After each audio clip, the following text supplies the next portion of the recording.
자, 우리 지난번에 정비가 다 안 끝났죠? 조금 보고 오늘 7주차 수업으로 건축법 들어가도록 하겠습니다. 자, 우선 지난주에 우리 공부하신 거 잠깐 그 문제 확인해 보겠습니다. 자, 1번부터 우리 그 1번 문제는 도시개발법에서 그 환지 방식 문제, 수용 방식 문제인데 그 1번 문제는 지방공사가 토지 등을 수용할 때는 이렇게 나가면 지방공사는 공공시행자니까 수용을 할 때 동의가 필요 없다 이렇게 해야 되겠죠. X죠, X. 그런 건 우리가 이제 그 앞에 지방공사라는 주어가 힌트죠. 지방공사는 민간이 아니기 때문에 그 면적 3분의 2 소유 토총 2분의 1 동의가 필요 없다 이렇게 하셔야 됩니다. 동의 없이도 수용할 수 있다. 동의를 얻어야 된다 틀렸습니다. 자, 2번. 시행자는 토지 수요자가 원하면 매수대금의 전부가 아니라 일부를 지급하기 위해 수용을 하고 대금의 일부를 지급하기 위해서 시행자가 토지상한 채권을 발행할 수 있다. 이렇게 되겠죠. 토지상한 채권은 토지를 수용하고 보상금의 일부를 채권으로 지급해서 나중에 원금을 개발된 땅이나 건물로 상환하는 거죠. 토지상한 채권은 나중에 원금을 현금으로 주지 않습니다. 나중에 개발된 토지나 건물로 상환하는 토지상한 채권. 자, 3번. 그것도 일부죠. X. 자, 3번 질문은 시행자가 학교나 공장 등의 부지로 사용을 할 때 원형지를 공급해서 개발하게 할 수 있다. 자, 이거는 맞죠?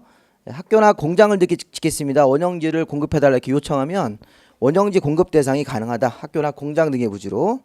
자, 4번. 자, 3번은 동그라미. 4번 환지 방식의 시행자는 토지 수요자가 신청을 하거나 동의하면 환지를 정하지 아니할 수 있다. 자, 이게 환지의 부지정이죠. 환지를 안 받겠다 신청을 하면 부지정할 수 있고, 자, 이 경우 임차권자 등이 있는 경우에는 그자의 동의를 받아서 부지정 처리를 해야 된다죠. 토지 수요자 동의와 임차인 동의를 둘 다 받아서 부지정 처리를 해야 됩니다. 임차인 같은 사람이 없으면 동의 안 받지만 임차인 같은 사람이 있으면 그 사람의 권리를 해치면 안 되기 때문에 그분의 동의도 받아서 부지정 처리를 해야 되겠죠. 4번의 X. 자, 5번. 시행자는 토지 또는 건물 수요자가 신청을 하면 채비지를, 자, 채비지는 입체환지로 바꾸셔야 돼요. 이 문제의 취지는 입체환지를 신청할 수 있다 이렇게 해야 됩니다. 자, 토지 또는 건물 수요자가 신청을 하면 입체환지를 달라고 요구할 수 있죠. 토지 수요자가 또는 건물 수요자가. 근데 채비지는 시행자가 일방적으로 빼서 공사 비용 충당을 위해 시행자가 자기가 가져가는 토지이기 때문에 이건 동의 같은 게 필요 없는 거예요. 입체환지를 신청을 시행자가 자기가 받는 건데 자기한테 신청할 수는 없으니까 이거는 문맥상 입체환지에 대한 설명입니다. 기본 개념을 입체환지로 정의를 좀 해주셔야 되고. 그래서 토지 소유자가 또는 건물 소유자가 그러니까 토지든 건물이든 한쪽만 있으면 됩니다. 신청을 해서 입체한지를 달라. 그럼 입체한지가 신청이 받아지면 뭘 준다는 거예요? 아파트로 준다는 거예요. 아파트의 한 호수나 한 세대나 이 상가 같은 것들이 하나의 호수를 받을 수 있습니다. 그럼 그게 건물의 일부와 토지 공유지분을 받는 거죠. 건물의 일부와 토지 공유지분. 자, 그다음에 6번. 환지처분 공고가 된 날 다음 날에 채비지 보류지는 모두 시행자한테 귀속된다. 자, 이게 이제 뭐가 틀렸어요? 채비지는 시행자에게, 보류지는 환지계획에서 정하는 자에게 이렇게. 환지계획에서 정하는 자가 주로 행정청입니다. 그래서 채비지만 시행자에게 귀속되고 보류지는 환지계획에서 정한 자에게 귀속된다. 이렇게 처리해야지 맞겠습니다. 자, 이제 정비법. 자, 주택 재건축 사업은 기반시설이 양호하고 노후 분량이 밀집한 지역에서 주거 환경을 개선하는 사업이다. 동그라미죠? 이걸 재개발로 시험 문제에서 몇 번 바꿨죠. 재개발 사업은 기반시설이 열악하고 노후 분량이 밀집인데 이건 기반시설이 양호하기 때문에 재건축 개념으로 봐야 됩니다. 자, 가로주택 정비 사업은 노후 불량한 건축물이 밀집한 가로구역 안에서 이렇게 하셔야 돼요. 정비구역이라고 하시면 안 돼요. 정비사업 6개 중에서 가로주택 정비사업은 정비구역을 정하지 않고 기존에 있는 도로로 둘러싸여져 있는 가로구역에서 하기 때문에 가로주택 정비사업은 노후 불량 건축물들이 밀집한 가로구역 안에서 종전의 가로를 유지하면서 소규모로 주거환경을 개선하는 사업이죠. 가로주택 정비사업. 자, 9번. 주택 재건축 사업의 경우에는 정비구역 안에 토지 또는 건물 소유자 또는 그 지상권자를 토지 등 소유자를 한다 이렇게 돼 있는데 주택 재건축 사업 같은 경우는 이렇게 또는 그러면 안 되죠. 예, 정비구역 안에 건축물 및 그 부속 토지 소유자 이렇게 되겠죠. 건축물 및 그 부속 토지 소유자. 지상권자는 빼고 지상권자는 들어가지 않고 재건축을 할 때 토지 등 소유자는 건축물 및 그 부속 토지 소유자. 요것도 X. 자, 뒤에 10번.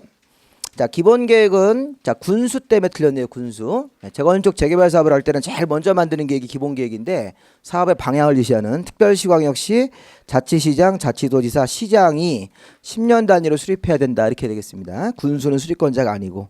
자, 11번. 시장군수구청장은 정비계획을 수립하여 그 주민에게 서면 통보, 주민 설명회 30회 이상 공람, 그다음에 지방에까지 의견 듣고 나서 특광도지사한테 정비구역을 지정을 신청해야 된다. 이게 맞죠? 요즘에는 틀린 지문이 없습니다. 그래서 이게 원칙적으로 특별시광역시 그다음에 그 도지사한테 정비구역 지정 신청으로 올라가야 됩니다. 자, 12번. 정비구역 안에서 건축물의 건축, 대선, 용도 변경 등의 법정된 개발 행위를 할 때는 자, 7가지 법정된 개발 행위 할 때는 허가 받는 거 맞는데 대투선이 들어가면 안 돼요. 대선은 빠지셔야 돼요. 건축물의 건축, 용도 변경 등 이렇게 하셔야 돼요. 대선이는 이거 허가 대상이 아니죠. 정비구역 안에서. 그래서 이게 대선이라는 얘기가 빠졌다는 표현을 다시 한번 문제로 확인하시고 나중에 기본서 공부할 때 정비구역 안에서 건축물의 건축, 용도 변경 등 이렇게 나가지 대선이 여기 포함되면 안 됩니다. 12번 X. 자, 13번에 기본 계획을 공람 중인 정비 예정구역 또는 정비 계획을 수립 중인 지역에서는 3년 이내 기간 동안 1년 연장할 수도 있고 건축물의 건축과 토지의 분할을 사전에 제한할 수 있다. 이렇게 나가야 되는데 토지의 형질 변경이 틀렸네요. 토지 형질 변경이라는 얘기가 틀렸습니다. 정비구역 지정되기 전에 사전에 3년 정도 이내에서 원칙적으로 건축물의 건축과 토지 분할을 하는 사람들이 있으면 그런 사람들을 제한하기 위해서 사전에 제한 조치를 취할 수 있는데 토지 형질 변경이 아닙니다. 13번 X. 14번의 재건축 사업은 인가받은 관리처분 계획에 따라서 주택, 부대, 복리를 건설 공급하는 방법에 의한다. 자, 이게 재건축 사업의 시행 방법이 관리처분 계획에 따라서 주택 같은 걸 줘가지고 분양하는 방식. 그렇죠? 여기 환지 들어가면 안 돼요. 네, 환지는 재개발 사업일 때는 관리처분 계획이 있고 환지가 하나 더 나오지만 재건축 사업은 관리처분 계획만 나온다. 동그라미죠? 네, 맞습니다. 14번 동그라미. 15번 주거환경관리 사업은 정비계획을 수립을 위한 공람 공고일 현재 정비 예정구역 안에 자, 이게 지금 앞에 토지 또는 건물 소유자 또는 지상권자의 3분의 2 동의, 세입자 과반 동의 얻어서 시장군수가 직접 하거나 주택공사, 공동출자법인, 공동시행자를 사업시행자로 정해서 이게 지금 15번이 뭐가 틀렸을까요? 이게 주거환경 개선 사업에 관한 설명이에요. 주거환경 관리 사업에 관한 설명이 아니라 앞에 주어가 주거환경 개선 사업을 할 때 그 앞에 3분의 2 동의를 받고 세입자 과반 동의를 얻어서 시장군수가 직접 하거나 주택공사 등 공동출자법인 이런 분들을 시행자로 정한다. 이렇게. 이 주거환경 관리 사업일 때도 시장군수나 주택공사 등이 나가는데 거기 그 뒤에 공동출자법인 이런 건 들어가지 않는다고요. 그래서 그런 걸 보고 우리가 명시적으로 주거환경 개선 사업에 관한 설명이다. 자, 16번 조합은 조합 설립인가를 받은 후 조합원 총회에서 경쟁 입찰 방식으로 건설업자를 시공자로 정해된다. 여기 맞나요? 이게 맞죠? 추진위원회가 하는 게 아니라 조합이 조합 설립 인가까지 받은 후 경쟁 입찰 방식으로 건설업자를 시공자로 정해야 된다. 이렇게 이게 앞에 주어가 추진위원회가 아니에요. 추진위원회는 추진위원회 승인 후 이렇게 하면 안 된다고요. 조합이 건설회사 시공자를 정해야 된다. 이렇게. 그래서 이제 여기 음마아파트도 이제 좀 있으면 조합이 설립이 되면 그 이후에 이제 음마아파트가 어떤 건설회사로 아파트를 정할 건지를 정할 거라. 지금 아직까지는 어떤 건설회사인지 모르잖아요. 조합 설립이 아직 안 됐기 때문에 확정이 안 된 상태입니다. 이게 그러니까 내부적으로 이렇게 뭐 물밑 작업을 할지 모르겠지만 정식으로 딱 되는 거는 조합 설립 인가 이후에 해야 됩니다. 자, 17번에 정비사업 조합을 만들 때는 위원장 포함해서 5명 이상의 위원, 운영 규정을 만들어서 토지 등 소유자 4분의 3이 틀렸네요. 자, 4분의 3 이상의 그 동의를 받았는데 이게 4분의 3 동의를 자가 좀 빠졌는데 이게 과반수입니다. 과반수. 자, 4분의 3 이상 동의를 받아가 아니라 과반수 동의를 받아서 과반수로 바꾸셔야 됩니다. 추진위원회 만들 때는. 7번에 X. 자, 18번에 재건축 추진위원회가 조합을 설립할 때는 재건축 추진위원회가 조합 설립할 때는 각동별 과반수와 전체 4분의 3, 면적 4분의 3 동의 얻어서 이 재건축 조합 설립할 때 동의 요건이 맞나요? 이게 맞죠? 개정된 거로 개정이 된 거기 때문에 이게 맞는 질문입니다. 그래서 재건축 추진위원회가 동의를 받을 때는 조합 설립 동의 받을 때는 각동별 과반수 전체 구분 소유자의 다시 한번 제가 설명을 드릴 테니까 자 일단 여기 우리 그 교재 상권 있죠 상권 상하권 다 갖고 오셨어요? 일단 첫 시간은 정비법을 좀 마무리를 질 테니까요. 지금 학원만 갖고 오셨어요? 이것만? 상권도 갖고 오셨죠? 일단 상권만 갖고 오신 분들은 우리 지난 시간에 조금 안 한 부분이 있는데 그걸 다 마무리를 못했으니까 옆 분이랑 좀 같이 좀 보시고 제가 일단 실판에다가 좀 설명을 좀 해가면서 진행을 하겠습니다.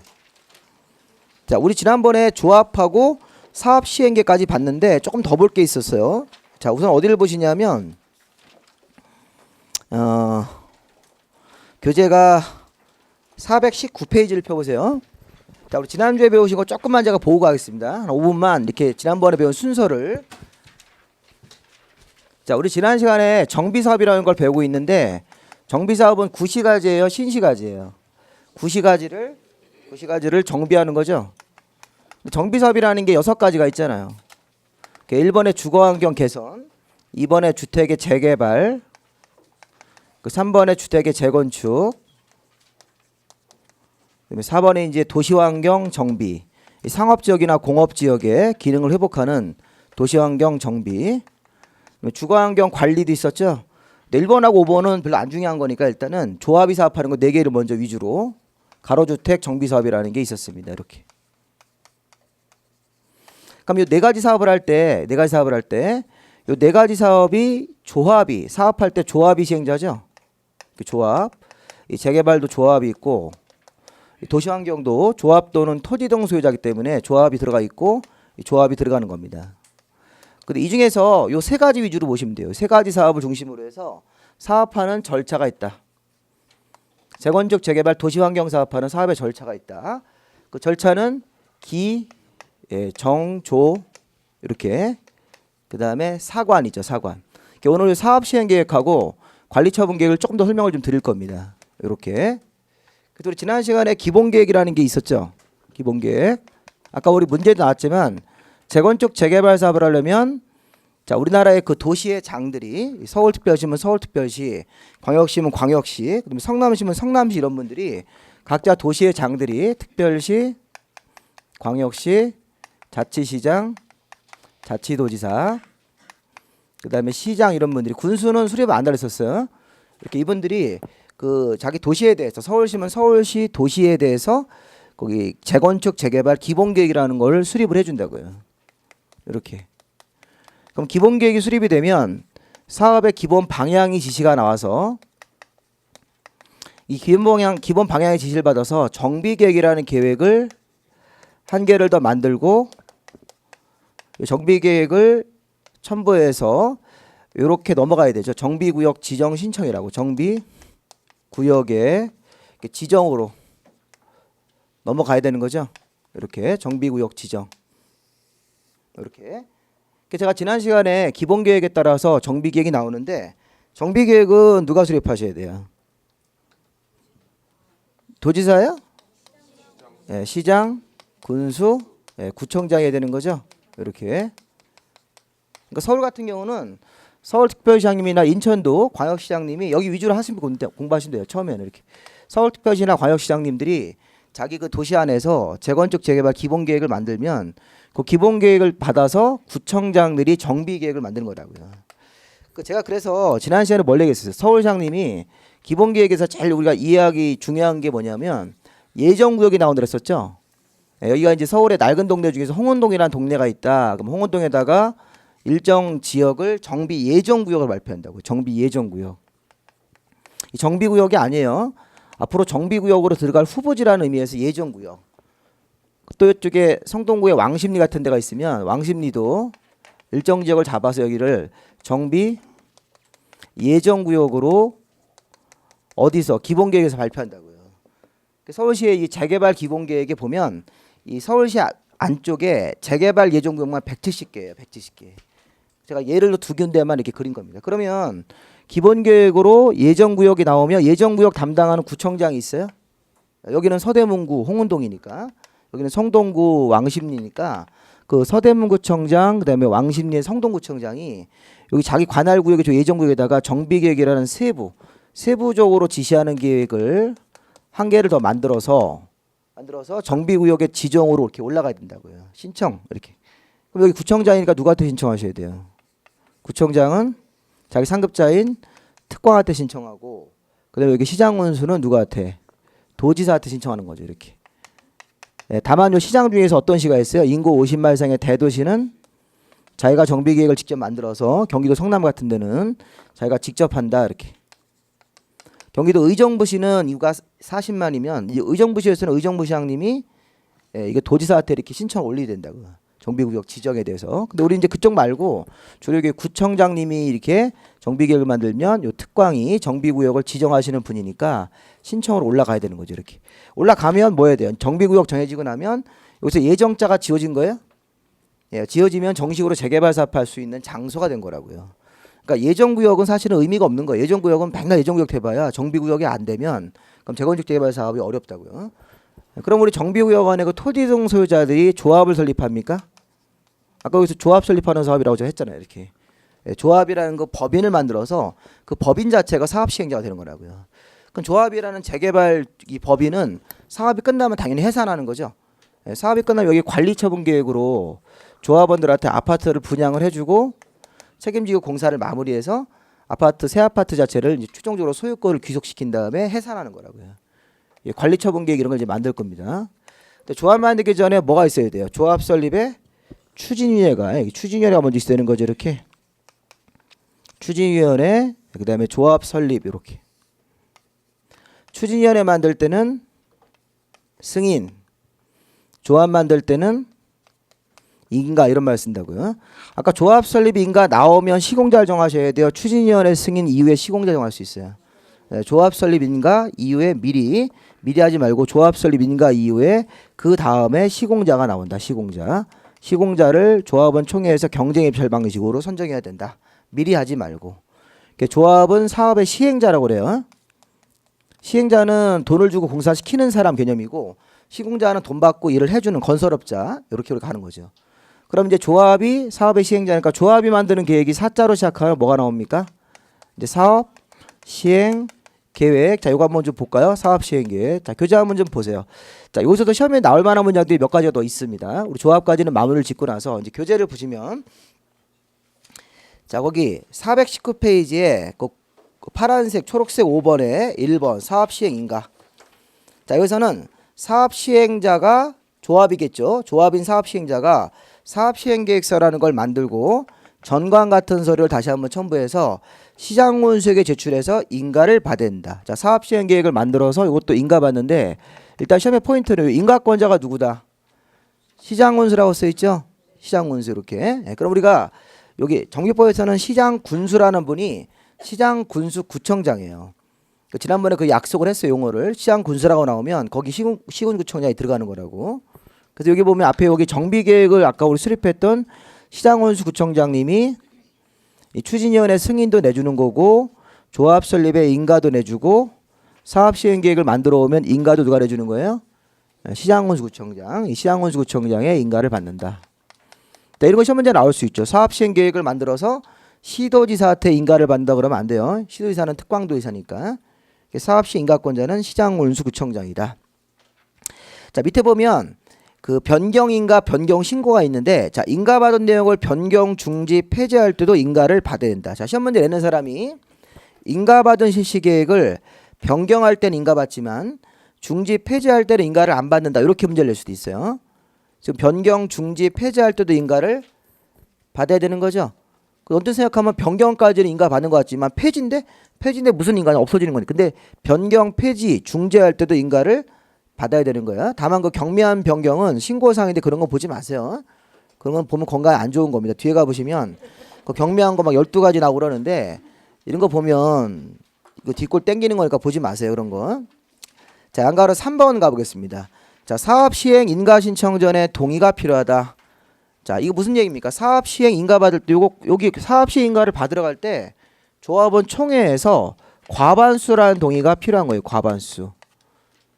자, 그럼 과반수가 2분의 1 이상이에요? 2분의 1 초과예요? 초과죠, 초과. 2분의 1 초과하는 동의를 받아야 된다는 거예요. 이런 느낌. 자, 근데 지난 시간에 우리가 뭘 배웠냐면 추진위원회 구성을 할 때도 과반수였어요. 과반수. 토지동 소유자의 과반수 2분의 1 초과하는 동의만 받으면 돼요. 재개발이든 재건축이든 도시환경이든 추진위원회만 할 때는 과반수. 자, 조합 설립인가 할 때는 과반수예요. 중과반수일까요? 중과반수를 했었죠. 제가 지난번에 그 설명을 안 돼. 이게 무거울 중자 써가지고 과반수보다 높다는 거예요. 동의요건이. 조합 설립이 어렵죠. 우리 지난 시간에 이거 어떻게 했어요? 중요한 거. 재개발 사업할 때는 자, 원래 조합이 4개인데 조합 만든 사업 원래 4개인데 그중에서 이 재개발하고 도시환경은 동의요건이 같습니다. 그래서 같이 묶어주는 거예요. 이렇게. 이때 뭐였냐면 전체 토지동 소유자의 앞에가 4분의 3 이상이죠. 그 다음에 및 전체 면적의 2분의 1이었어요. 자, 이게 우리 가로주택 할 때는 동의요건이 얼마였습니까? 자, 재개발보다 일단 동의요건이 쉽다 어렵다. 어렵다. 앞에 토지동 소유자가 10분의 8로 바뀌기 때문에 뒤에 면적은 3분의 1 이렇게 바뀐다고요. 그러니까 재개발이 4분의 3과 2분의 1인데 이게 앞에 소유자의 이게 이제 75% 이거 이상이란 얘기죠. 전체 재개발 면적의 절반 정도 이상의 땅 주인 동의를 같이 받으면서. 근데 이게 가로주택으로 할 때는 앞에가 10분의 8, 뒤에 면적이 3분의 2 이상으로 바뀌어야 됩니다. 그다음에 이게 재건축은 동의요건이 더 어렵죠. 아까 재건축은 우리 이학습 마지막 문제처럼 각동별이 얼마였었어요? 각동별 구분 소유자의 과반수, 그렇죠? 과반수. 각동의 면적은 삭제됐어요. 면적이라는 종류 요건 없어졌어요. 그다음에 전체 구분 소유자의 4분의 3 전체 면적은 살아있죠? 전체 면적의 및 전체 면적의 4분의 3이죠. 이렇게. 지금 보면 재개발할 때는 각동이라는 게 있어요? 없어요? 없네. 재개발이나 가주택 할 때는 각동은 안 따지고 전체로만 4분의 3 이 전체로만 10분의 8만 받으면 되는데 재건축은 각동도 받고 전체도 받아야 됩니까? 일단 면적은 고려하지 않더라도 각동별로 과반수를 받으면서 전체 소유자의 4분의 3이라고요. 그러니까 각동별로 이렇게 하나라도 만약에 한 동이라도 미스가 나오면 한 동이라도 이 과반수가 안 나오는 형태로 동의가 나오면 전체가 아무리 4분의 3 나오더라도 안 된다는 거예요. 근데 재개발하고 가로주택은 각동은 안 보잖아요. 그러니까 재건축 동의요건이 어려운 겁니다. 어려운데 그나마 1월 27일 개정해가지고 옛날에는 각동별이 구분 소유자가 3분의 2였다고요. 3분의 1을 2분의 1 초과로 이렇게 바꿔준 겁니다. 이게 개정을 해가지고. 그래서 재건축이 동의요건이 제일 어렵다. 그럼 일단 과반수예요, 중과반수예요. 여기 앞에 숫자가 과반수보다 다 크잖아요. 그러니까 이거 우리가 이제 무거울 중자 써가지고 한자어로 중과반수 이렇게 부른다고요. 중과반수. 우리 저기 법 공부할 때 헌법 개정할 때로 중과반수로 국민 투표해가지고 헌법 개정 같은 거 하려면 우리 헌법도 이제 시대가 많이 바뀌었잖아요. 그러니까 헌법도 한번 개정을 한번 할 거라고요. 근데 이제 정치권에서 협의해가지고 한번 개정을 하게 되면 국민 투표해가지고 3분의 2 이상 찬성이 나와야 된다고요. 중과반수. 헌법 같은 경우는 과반수가 아니라 그렇게 굉장히 중요한 법이니까 그런 것처럼 이것도 동의요건을 좀 까다롭게 만들어놨죠. 그 다음에 이게 조합에서 뭐로 나가면 사업 시행가로 나가면 다시 과반수예요. 조합원에. 이따 관리처분 계획을 만들어서도 과반수니까 공부를 하시면서 그럼 공부하기 편하게 하려고 하면 이것도 과반수 하면 좋잖아요. 그렇죠? 그러면 다 과반수 넘으면 되는데 이게 공부를 그렇게 편하게 하진 않는다고요. 그래서 과반수인데 이거는 과반수가 아니다. 이거를 나눠서 동의요건을 정리해 놓으셔야 되겠습니다. 자, 그럼 지금은 그 양가로 3번에 지금 어떤 절차예요? 사업 시행자가 사업 시행 계획을 처음에 만들거나 그 가로 안에 있는 말도 변경, 중지, 폐지할 때도 미리 조합원 총회에서 조합원의 얼마 동이다? 과반동이다. 밑에 예외로 내려가시면 과반수가 아닌 게 또 있어요. 근데 그거 보지 마세요. 그건 3월 달에 볼 거니까 일단 사업 시행 계획을 조합이 만들었을 때는 조합원의 과반수의 동의다. 자, 오른쪽에 보시면 건축위원회 심의 양가로 5번하고 양가로 6번 이걸 좀 보셔야 되는데 이게 뭐냐면 건축위원 사업 시행자가 사업 시행 인가를 받기 전에 자, 좀 이따 배우게 되는 건축법에는 건축위원들이 있어요. 건축위원들, 건축 전문가들. 자, 그분들까지 불러다가 심의해서 인가를 내줘야 되는 사업이 재건축 사업이다. 이런 얘기예요. 자, 지금 여기 양가로 5번 문제 포인트는 어떤 사업을 할 때 그 건축위원회 심의까지 받아서 인가를 내줘야 된다. 예, 재건축 사업일 때. 자, 읽어보면 시장 운수가 정비구역이 아닌 구역에서 재건축 사업이죠. 그 재건축 사업이 사업 시에 인가를 할 때는 그냥 인가를 내주지 말고 건물의 높이나 층수를 어디까지 올릴 건지를 시군구 건축위원들까지 불러다가 심의를 거쳐야 된다. 그럼 이걸 재개발 사업일 때 그러면 돼야 안 돼요? 안 되죠? 예, 재건축 사업일 때 이런 걸 해야 된다. 재건축 사업을 할 때 이런 식의 그 건축위원회 심의를 받아서. 근데 밑에 이제 교육감과 협의는 모든 사업일 때예요. 교육감과 협의는 모든 사업을 할 때 정비구역으로부터 200m 안에 교육 학교 같은 게 있을 때, 정비 사업하는 장소에서 200m 안에 교육시설 학교가 있으면 시장군수가 인가할 때 사전에 교육감 교육장과 협의하셔야 돼요. 이건 모든 사업을 할 때. 애들 공부하는데 방해될까 봐 이거 그런 얘기죠. 그래서 거기 교육감과 협의는 모든 사업이고 건축위원회 심의까지 받아서 인가하는 사업은 재건축 사업이다.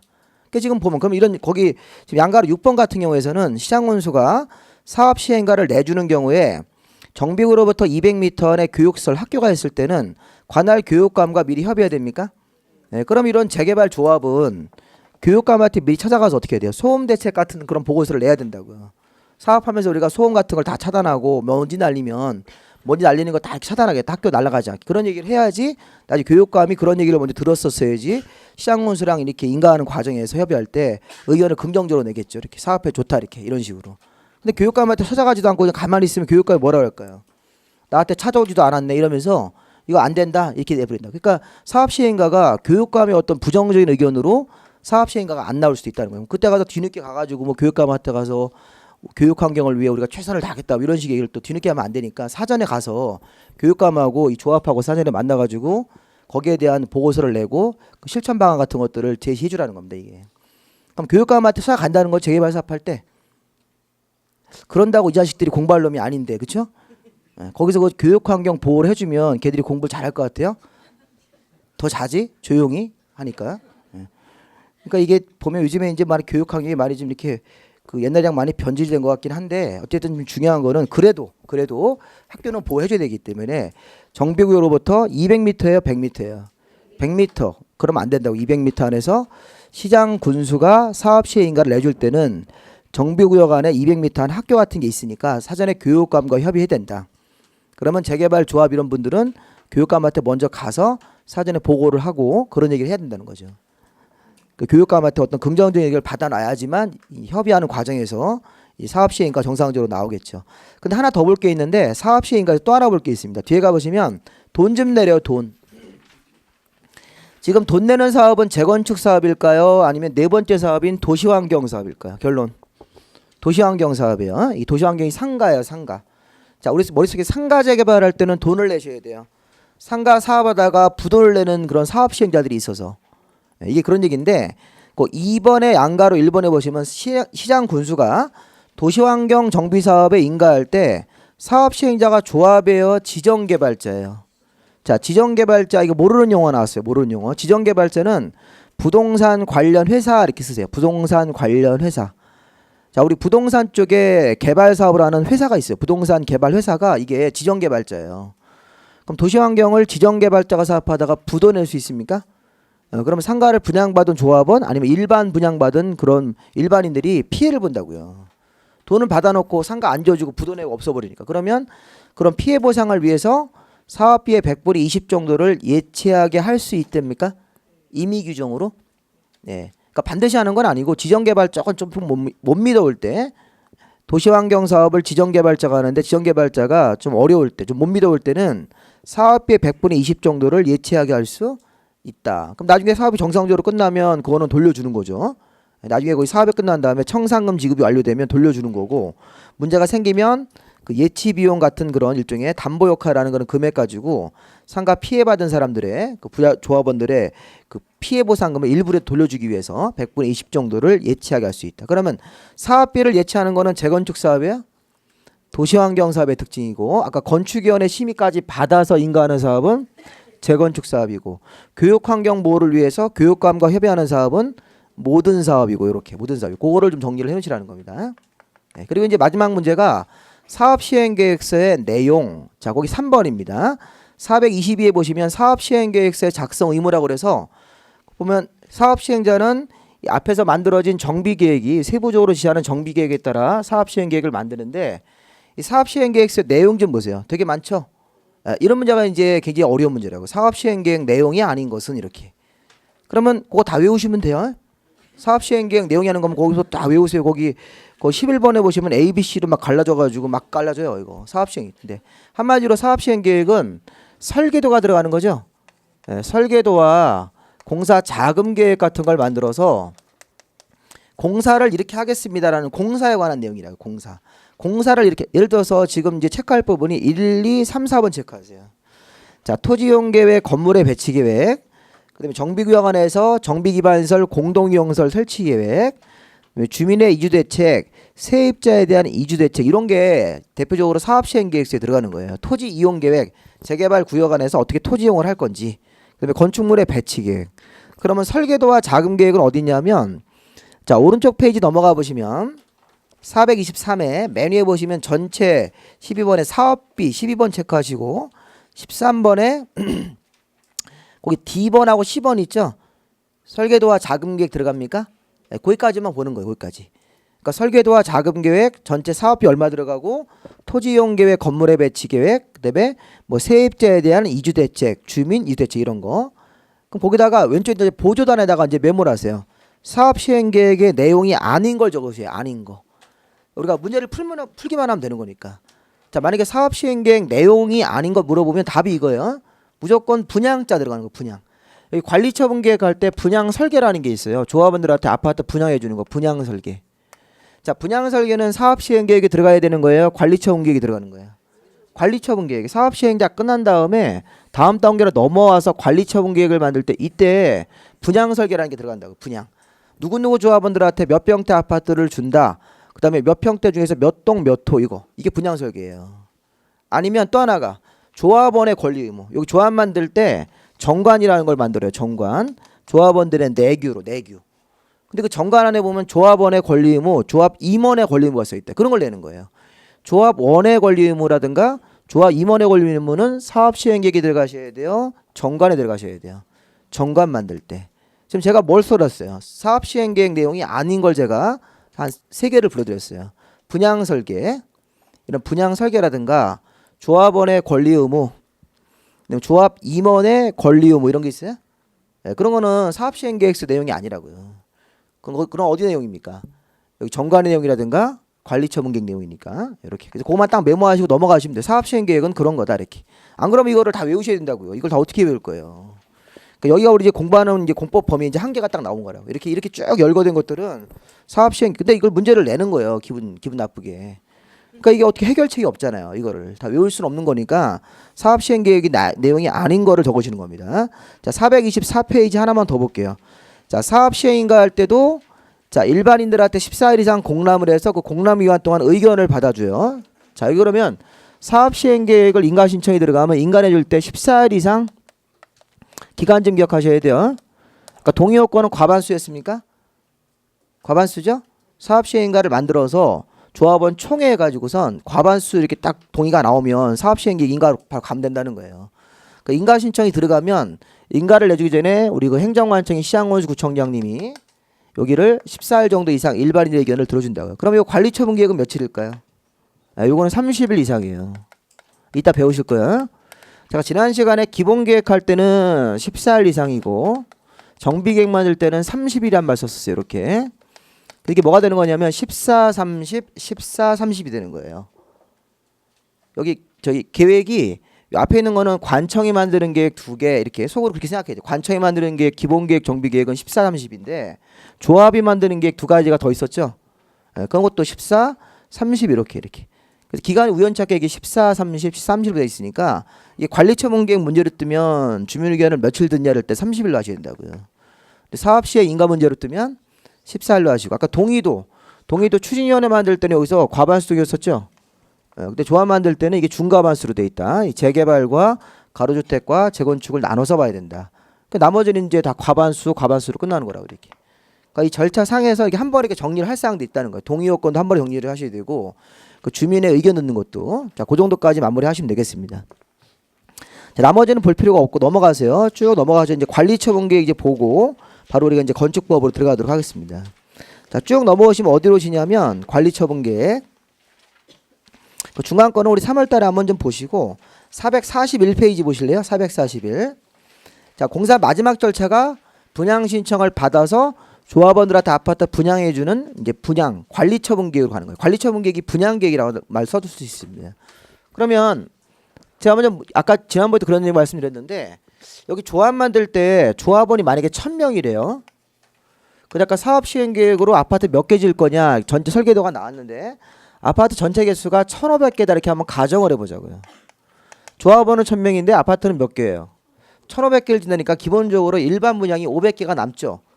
조합원한테 아파트 하나씩 배정해준다는 전제로 500개가 남는 거예요. 이렇게 잔여분이 생긴다는 겁니다.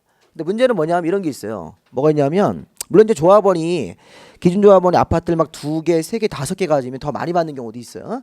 근데 그런 걸 고려하지 말고 그냥 한 개씩 갖고 있다는 전제로 500개 정도 잔여분이 남았다. 근데 문제는 사업 시행 인가의 고시가 나오면 다음 절차가 조합이 조합원들한테 편지를 보냅니다. 이게 사실 뭐가 있냐면 관리처분 계획 하기 전에 분양 통지 먼저 조합이 조합원들한테 편지를 먼저 보낸다고요. 그 편지 통지 안에 뭐가 써 있어요. 편지 통지 안에 무슨 내용이 써 있다. 그렇게 생각하셔야 돼요. 근데 편지를 통지하는 여기 기간이 60일 이내예요. 60일 이내. 60일 이내 조합이 조합원에게 편지를 보내요. 친애하는 누구누구 조합원 이렇게 해가지고 보낸다고요. 이제 좀 있으면 봄이 오니까 기분 좋죠. 이렇게 해서 인사말 쓰고 서 그럼 거기다 뭐 쓰냐면 분양 통지안에 여기에 보면 추가 분담금이라는 말을 쓰는데 분담금하고 여기다가 분양 신청 기간을 써주는 거예요. 기간. 분양 신청 기간이 60일이 아니라 사업 시행 인가고시가 나오면 60일 안에 조합이 조합원들한테 편지를 보내는데 그 편지 안에 분양 신청 기간이 써 있다고요. 그리고 계략적인 추가 부담금 이런 말도 많이 쓰는데 추가 부담금 20평대 신청하면 얼마 내셔야 되고 계략적으로 30평대 아파트를 분양 신청을 넣으면 그러면 분양 신청 기간은 뭐라 되냐면 그 다음 절차가 분양 신청인데 분양 신청은 편지를 통지한 날로부터 보통은 30일을 주는 거예요. 30일. 그럼 우리가 이제 이렇게 여기다 그림을 하나 그려보시면요. 이렇게 우리가 그림을 확인할 수 있습니다. 우리 교재에도 그 그림이 거기 보면 440페이지 맨 밑에 있죠? 여기 돼 있습니까? 네, 맨 밑에 보시면 이 보세요. 여기가 만약에 사업 시행 인가 고시가 나왔어요. 이렇게. 좀 사업 시행 인가 고시가 나오면 며칠 일단 기간이 갑니까? 60일 안에 조합이 조합원들한테 편지를 통지한다고 이렇게 통지. 그럼 이 통지를 할 때 만약에 통지를 한 날이 60일째 되는 날 정확하게 통지해서 그날 바로 받았다고 치고 그게 그날이 만약에 4월 1일이라고 가정을 해보죠. 4월 1일. 4월 1일 날 이렇게 통지를 받았어요. 여기 보시면 사업 시행 인가가 있고 나서 60일 안에 편지를 통지한다 이렇게. 그 60일째 되는 날이 4월 1일이라고요. 그러면 4월 1일부터 분양 시행 기간은 짧게 주면 며칠 줘요? 30일 이상. 길게 주면 60일 요거 이상 60일 이내에서 분양 신청 기간을 요 사이에 정하라는 거예요. 요 사이에서. 그러면 만약에 4월 1일부터 30일 중 며칠 주는 거예요? 4월 30일 줘야 되는 거죠? 4월 30일 이렇게. 이게 만약에 4월 29일까지 하면 좀 위법이에요. 네, 최소한 4월 30일 정도 줘야 된다고요. 30일 이상이기 때문에. 그러면 최고로 길게 주면 며칠 줄 수 있어요? 60일이니까 4월 60일이죠. 이렇게 하면 안 되죠. 네, 5월 30일이죠. 5월 30일. 순간 이렇게 생각하면 안 돼요. 저도 이렇게. 그러니까 60일이면 이게 5월 30일까지. 왜냐면 4월 달은 30일까지밖에 없으니까 이게 만약에 5월 1일이면 그때는 이제 이게 5월 31일까지니까 카운트할 때 뭐 6월 29일이 되겠죠. 이렇게. 어쨌든 간에 이게 무슨 얘기인지 아셨어요?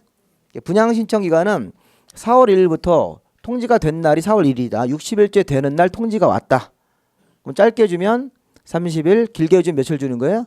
60일이니까 요 사이에서 점선 요 사이에서 45일을 줘도 돼요. 여기 5월 15일 주면 그게 이제 45일을 준 거예요. 분양 신청 기간을. 보통 실무가는 분양 신청 기간은 보통 30일 줍니다. 길게 안 줘요. 분양 신청 기간은 그냥 30일 정도 줘서 30일 안에 분양 신청을 내시오 이렇게. 우리 공부할 때는 그냥 4월 여기 이제 1일부터 60일 줬다고 가정을 하고 그럼 이때까지 분양 신청을 받아 보니까 분양 신청을 여기서 이제 마감이 됐어요. 마감되니까 분양 신청을 한 사람은 900명.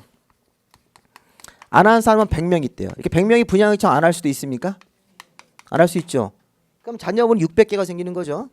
네, 요 100명은 분양 신청을 지금 안 받기로 했다고요. 왜 안 받을까요? 너무 이 추가 부담금이 비싸게 나왔다 이렇게 생각할 수 있잖아요. 그래서 그 사람들이 이제 최종적으로 분양을 받아보니까 900명이 아파트 평형대를 기재한 거예요. 원하는 아파트 평형. 나 24평대 받겠다. 또 어떤 분들은 32평대를 받겠다.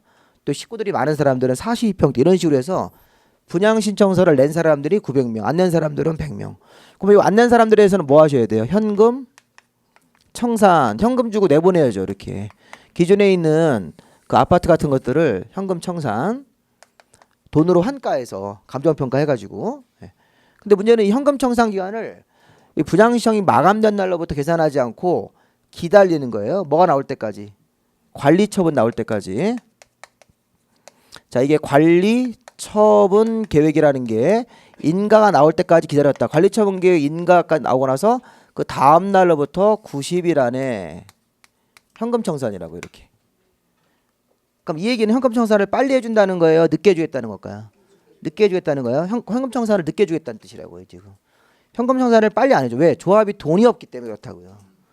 분양청 기간이 만약에 마감이 되면 분양 신청 안 한 사람에 대해서는 바로 평가해서 그 기존 주택 자체하고 기존 토지를 시세를 평가해서 그 돈으로 보상을 해줘야 된다. 현금 보상, 현금 청산하고 빨리 나가라고 이렇게. 그럼 그 사람들이 가지고 있는 아파트 받을 그 물량도 다 이게 나중에 이제 조합 회수해서 추가적으로 이제 잔여분이 나오는 거 아니에요. 근데 이게 지금 조합이 돈이 없어가지고 쭉 기다렸다. 만약에 관리처분 계획이 1년 걸리면 1년 기다리셔야 돼요. 1년 반 걸리면 1년 반 기다렸다가 관리처분 계획 요거 인가받은 날 다음 날로부터 90일 안에 현금 청산 이렇게. 관리처분 계획이 인가가 나오면 조합이 돈이 생길까요? 여기 분양 신청한 사람들이 아까 우리 분양 신청한 사람이 900명 있다 그랬잖아요. 그럼 그 사람들이 돈을 낸다고 추가 부담금을 낸다고 일부라도 이렇게 내고 그 돈 가지고 또 나머지 일반 분양을 합니까? 네, 그럼 일반 분양이라는 게 600개가 나왔는데 그게 다 완판됐어요. 그러면 일반 분양했을 때 그 계약금 이런 게 들어오잖아요. 그 돈 가지고 현금 청산 해주라는 거라고요. 그래서 과거에는 분양 신청 기간 마감된 날로부터 150일 그랬었어요. 과거에는. 근데 그게 좀 없어버리고 관리처분 계획이 나올 때까지 기다려라. 누가? 현금 분양 신청 안 받는 사람들이 기다렸다 관리처분 계획 나오고 나 돈 받아서 나가라 이런 얘기예요. 이런 식으로 실무적인 어떤 사정을 반영을 해서 법을 개정해 준 겁니다. 그래서 거기 보면 기간이 3번 나왔어요. 60일이 뭐 하는 날짜예요? 사업 시행 인가고시가 나오고 60일 안에 편지를 통지하는 날입니까? 편지 통지가 갔으면 그 다음에 뭐 하셔야 돼요? 분양청 기간을 30일을 주든지 60일을 줘서 분양청 기간을 정해줘서 분양신청을 받아보고 분양신청 한 사람 안 한 사람 구분해서 한 사람들은 관리처분 계획으로 들어가서 아파트 받는 거예요. 받는 거죠. 아파트 받을 때 아파트 평수대가 확정되고 몇 동 몇 호도 확정되는 거라고요. 그래서 관리처분 계획할 때 이 동호수 추첨이라는 걸 해요. 조합원들 다 모여가지고 동호수 추첨. 여기 경찰 아저씨가 한 명 와가지고 관리를 해준다고요. 공정하게 추첨하는지를. 그리고 추가 분담금이라는 게 확정되는 거라고요. 그래서 관리처분 계획으로 이제 내가 앞으로 추가적으로 분담해야 된 조합원들이 내야 될 돈 몇 동 몇 호량이 확정되고 나서 관리처분 계획도 인가받고 그 다음에 철거해서 공사 이렇게. 그래서 공사 끝나면 이게 끝나요. 준공인가라는 게 있어요. 준공인가, 공사 완료 고시, 그 다음에 지체 없이 새로운 주택으로 소유권을 이전해 준다. 왜 소유권 이전이라는 말 썼을까요? 네, 이게 지금 기존에 있던 낡은 주택에 있던 권리가 새 아파트를 받으면 새로운 주택 쪽으로 옮기는 거죠. 그러니까 이전이죠. 이전. 소유권 이전이라는 개념으로 본다고요. 이렇게. 소유권 이전 고시인데 물론 이거 뭐 원시지속 맞는데 이것도 보시면 소유권 새 아파트를 받는 거니까 이게 효력 발생일이 다음 날입니다.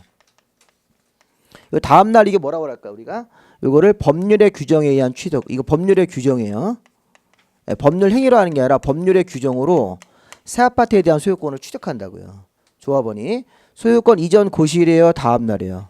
네, 다음 날. 그래서 등기가 아직 완료되지 않더라도 이 법률의 규정으로 소유권은 귀속이 되는 겁니다. 소유권 귀속을 소유권 이전이라는 말 쓰는 거라고 이렇게. 그러면 이제 교재 한번 좀 보세요. 시험에 나올 게 일단 뭐냐 이렇게 보면 일단 기간부터 먼저 봐야 되는데 441에 메뉴에 보시면 1번 양가로 1번 사업시행자는 사업시행 인가고시가 있으면 여기 사업시행 계획의 인가고시 줄여서 사업시행 인가고시인데 사업시행 인가고시면 90일이에요 60일이에요 60일 안에 계략적인 부담금과 분양신청 기간을 편지에다 적어서 토지 등 소유자인 조합원들한테 통지하고 맨 끝에 일간신문에 공고까지 했습니까? 네, 그럼 조합이 조합원들한테 통지하는 기간이 며칠 준다. 60일을 준다. 그러면 이제 밑으로 조금 내려오시면 중간에 양가로 2번 분양 신청 기간은요. 통지를 한 날이 있습니까? 60일째 되는 날 정확하게 통지했다. 통지가 된 날 통지를 받았다고 하고 그럼 통지를 한 날짜로부터 30일 이상 60일 이내로 분양 신청 기간은 정하는 거예요. 예, 조합이 스스로 정하면 된다. 분양 신청 기간을 짧게 주면 30일 줄 수도 있고 길게 주면 60일 줄 수도 있다는 거예요. 그래서 이제 양가로 3번에서 이제 분양 신청을 하라는 거죠. 토지 등 소유자는 분양 신청 기간 안에 분양 신청을 해야 된다. 이렇게 나머지 볼 거 없고요. 다음 페이지 보시면 그 양가로 4번에 개정된 건데 나중에 한번 보시고 거기 새로 이렇게 뭐 시행이 3월 2일부터 된다고 개정된 건데 뭐 기업형 임대사업자라는 게 생겼는데 그 임대사업을 이제 민간도 할 수 있게 해주겠다는 거예요. 우리 민간 임대사업 같은 거 누가 주로 했습니까? 토지공사가 했죠. 토지공사가 임대 아파트를 많이 줘가지고 그런 걸 우리 조석층한테 싸게 막 공급을 했잖아요.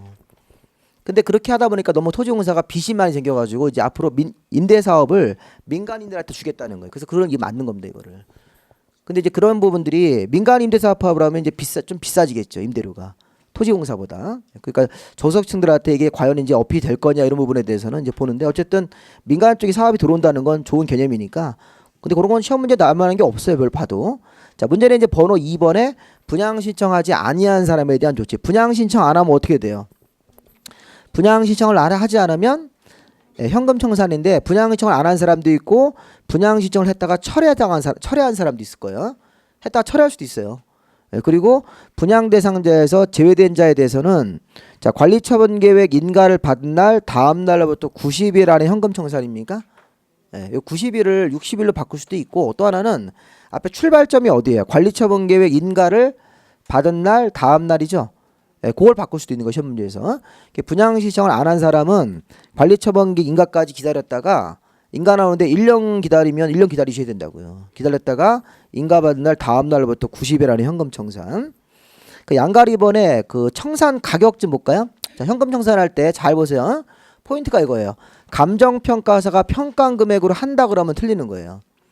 현금 청산할 때는 현금 청산 금액은 사업 시행자인 조합하고 토지 등 소유자 그 분양 신청 안 한 사람하고 협의하는 건데 근데 문제는 사업 시행자와 토지 등 소유자 조합원하고 이렇게 협의하는 건데 이 경우 시장운수가 추천하는 2명 이상의 감정평가사가 평가한 금액에 산술평균 금액으로 청산 금액을 정하는 게 아니라 그 산술평균 금액을 정해서 그걸 기준으로 협의하는 거죠.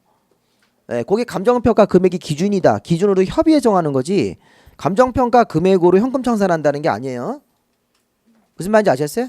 현금 청산 금액은 2명 이상의 감정평가사가 들어가서 산술평균한 금액을 계산하고 그 금액을 기준으로 협의해서 그 금액보다 올려받으라는 거예요. 올려서 받으라. 이렇게 해석해야 된다고 이게. 감정평가 금액이면 주변 시세의 한 80%밖에 안 나온다고요. 근데 그렇게 현금 청산해주면 너무 싸잖아요. 감정평가 금액이니까. 그래서 그 금액을 기준으로 협의해서 정한다. 이렇게 협의해서 정한다. 그 다음에 이제 3번에 보시면 이제 관리처분 계획으로 들어가 보죠.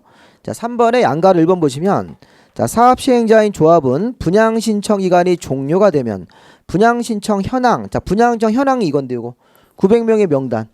900명이 분양 신청했지 않습니까? 그럼 그 사람들의 명단을 가지고 관리처분 계획을 만들어라는 얘기예요. 그럼 분양 신청 현황으로 누구누구 조합원은 몇 평대 신청했고 누구누구 조합원은 또 몇 평대 신청. 그걸 가지고 관리처분 계획을 만들어서 시장운수한테 인가를 받고 관리처분 계획을 변경, 중지, 폐지할 때 또한 같다 이렇게 돼 있잖아요, 그죠? 관리처분 계획을 만들어라 그런 얘기입니다. 근데 문제는 오른쪽에 관리처분 계획의 내용 좀 보세요, 내용. 자, 관리처분 계획 내용에는 잘 보시면 분양 설계라고 돼 있어요. 자, 이게 뭐예요? 분양 설계가 누구누구 분양 대상자한테 몇 평대 아파트를 준다 그거예요. 그리고 몇 동 몇 호까지 정해지는 거예요. 그래서 관리처분 계획할 때 분양 설계라는 걸 통해서 누구 조합원들한테 몇 평대 아파트를 주고 우리가 똑같이 보세요. 24평대 아파트라도 좋은 데가 있고 안 좋은 데가 있죠. 이게 정문 앞쪽으로 이렇게 조망권도 좋고 이러면 다른 24평대 저 뒤에 있는 동보다는 훨씬 더 가격이 높게 나올 거라고요. 몇 천만 원 높게 나온다고. 그러니까 이런 걸 지금 정하는 거예요. 분양 설계할 때 동호 추첨 같은 거 할 때 추첨이 잘 돼서 좋은 동으로 나오면 좋은 거죠. 층도 그리고 좋은 층 나야 될 거 아니에요. 층이 이제 이 기존에 뭐 좀 안 좋은 거는 좀 일단 빼고 여기 자녀분이 있으니까 자녀분 중에서 조합원들이 먼저 선호하는 층을 먼저 받아간다고요. 그래서 일반 분양 나오는 거 별로 층이 별로 사실 안 좋습니다. 이게 사실은 뭐 1층이나 2층 같은 거 주로 많이 나오고 그렇게 하는데 어쨌든 분양 설계가 그런 개념이고 분양 대상자의 주소와 성명 당연히 들어가야 되죠. 자, 문제는 3번하고 4번하고 5번을 잘 보세요. 지금 3, 4, 5번 이런 거래요. 3번이 앞으로 분양받을 아파트 가격 이거. 그 관리처분 계획에는 분양 대상자별 분양 예정대지 건물의 추산액입니까? 분양 예정대지 건물이 뭐야? 앞으로 받을 거, 앞으로 받을 아파트의 가격. 근데 이제 앞으로 미래에 받을 아파트 가격이니까 이건 추산액이라고 그래요. 분양 예정대지 건물의 추산액. 그다음에 4번에 보면 분양 대상자별 종전 토지 건물의 명세 및 사업 시행인가 고시가 있은 날 기준으로 평가한 가격인데, 자, 이거는 종전 토지 건물의 가격입니까? 간단하게 종전 토지 건물의 가격. 좀 전에 3번 앞으로 분양받을 아파트의 가격.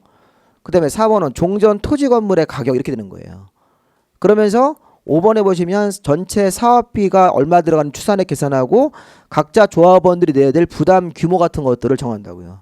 그럼 제가 관리처분 계획을 이렇게 얘기하고 싶은 거예요. 관리처분 계획을 처음에 공부할 때 관리처분 계획에는 제가 만약에 갑이라는 사람이 앞으로 분양받을 거를 우리 분양 예정이라고 그러죠. 분양 예정. 분양 예정 아파트가 24평대 아파트를 받을 거다. 이 분양가가 3억이래요. 3억. 예를 들어서. 그러면 종전 거. 현재 가지고 있는 종전 토지나 건물 같은 게 있습니까? 종전 재산. 요거는 18평짜리 빌라가 있었대요, 이 사람이. 이거가 재개발 사업에 들어간 거예요. 평가해 보니까 이건 1억 5천 나왔어. 그럼 양쪽 차익이 뭘까요? 차익이 청산금이죠. 청산금 내야 돼요?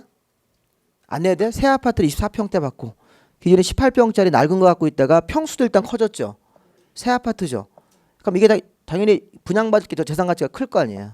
그럼 얼마 내셔야 돼요, 지금 이 사람은? 1억 5천을 내셔야 돼요. 자, 1억 5천은 이건 청산금이에요. 청산금. 근데 여기다 추가적으로 돈을 더 내셔야 된다고요.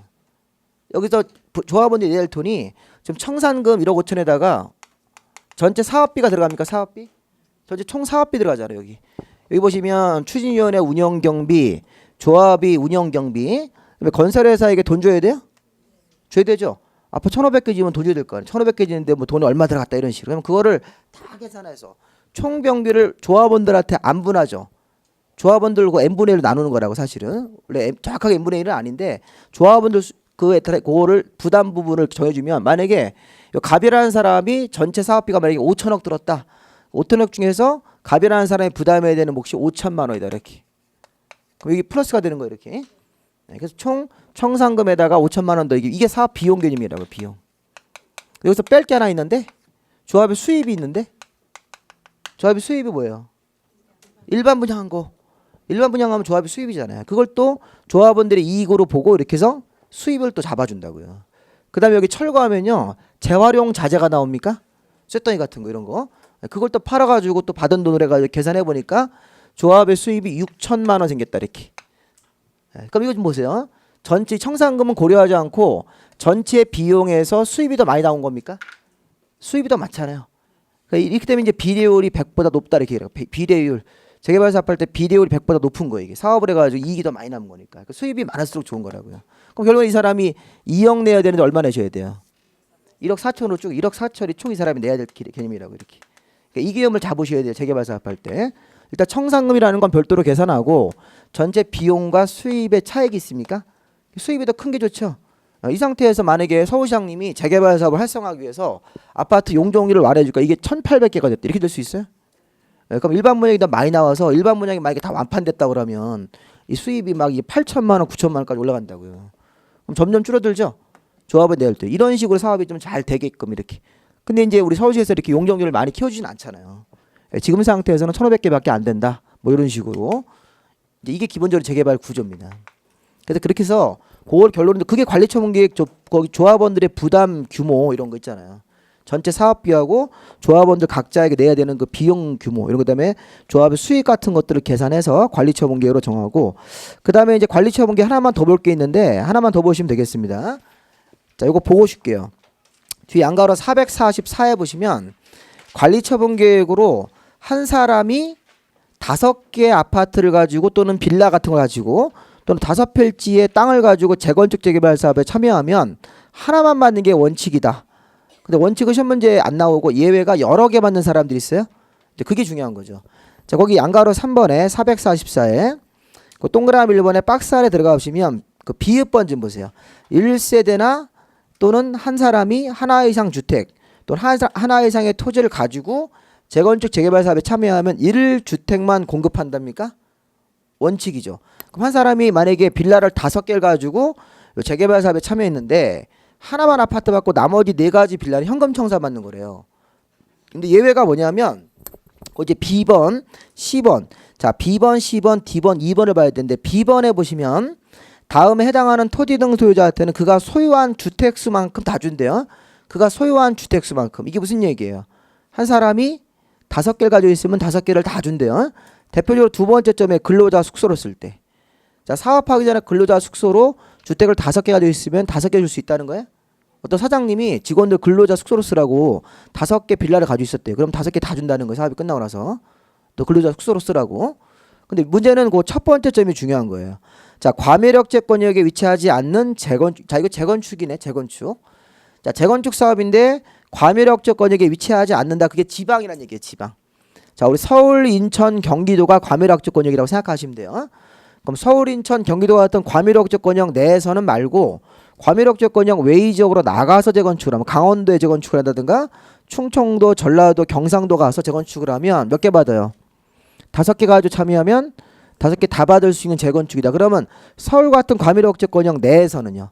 인천 같은 과밀억제 권역 내에서는 몇 개 받아요? 하나 받는 거예요? 3개일까요? 제가 3개라고 한 번 더 물어봤다는 얘기는 3개 가능성이 있는 거 아닙니까? 네, 3개입니다. 3개. 자, 그게 알파벳 2번이에요. 2번. 오른쪽 페이지 알파벳 D번 밑에 2번 있죠? 자, 이게 이제 2015년 1월 1일부터 바뀌어가지고 과밀억제 권역 내에서도 주택 재건축 사업을 할 때 3주택 이하의 주택을 공급받을 수 있습니까? 네, 그거 하나 쓰세요. 투기과열지구는 예외. 자, 투기과열지구는 예외고 투기과열지구는 그냥 무조건 한 개인데 자, 투기과열지구는 제외하고 과밀억제 권역 내라면 자, 서울시 안에 투기과열지구라는 것만 지정이 안 돼 있다면 서울시 같은 투기과열지구는 제외하고 그런 말 뒤에 쓰라는 거예요. 투기과열지구는 제외하고 과밀억제 권역 내 서울시 안에서도 재건축 사업은 3개 이하까지 받을 수 있어요? 예, 단 투기과열지구는 제외하고 투기과열지구를 뺀 나머지 서울 같은 지역에서도 그러니까 현재 우리나라는 투기과열지구가 없어요. 그러니까 고려할 필요가 없는데 실무에서는 앞으로 음마아파트 같은 경우도 3개 받을 수 있다는 거예요. 음마아파트가 과밀억제 권역 내 서울시잖아요. 재건축이죠. 예, 그럼 음마아파트 만약에 5개 가진 분이 있을 수 있다고요. 그 소유자 중에서. 그러면 그 사람이 3개까지 받을 수 있다는 거예요. 근데 음마아파트가 투기과열지구로 묶이면 그러면 1개예요. 투기과열지구는 지금 묶어진 적이 없기 때문에 현재 상태에서는 자, 서울시 같은 과밀억제 권역 내 재건축도 몇 개까지 받을 수 있다? 3개 이하까지. 과밀억제 권역 바깥으로 나가면 그가 소유한 주택수만큼 다 받는 거예요. 그렇게 생각하시면 된다고요. 그 다음에 자, 위에 가로주택 사업은 3주택 이하까지 받을 수 있나요? 그렇죠? 가로주택 사업은 3주택 이하까지 받아요. 그 다음에 444의 맨 밑에 10원에 자, 요게 재개발이에요. 재개발. 자, 그 10원도 꼭 아셔야 돼요. 지금 444페이지 맨 밑으로 오세요. 10원. 자, 종전 토지의 가격이나 종전 주택의 면적 범위 안에서 2주택까지 받는다. 근데 이게 왜 재개발일까요? 제가 이거 왜 재개발로 해석하고 있을까요? 10원을. 재건축은 이미 앞에서 했잖아요. 재건축은 과밀억제 권역 그 외의 지역에서는 그가 소유한 주택수만큼 다 받고 과밀억제 권역 내의 재건축일 때도 3개 이하까지 받을 수 있다. 그럼 가로주택 사업도 3개라고 따로 배웠잖아요. 그럼 가로주택 빼고 재건축 빼면 재개발하고 이제 도시환경 남는 거라고요.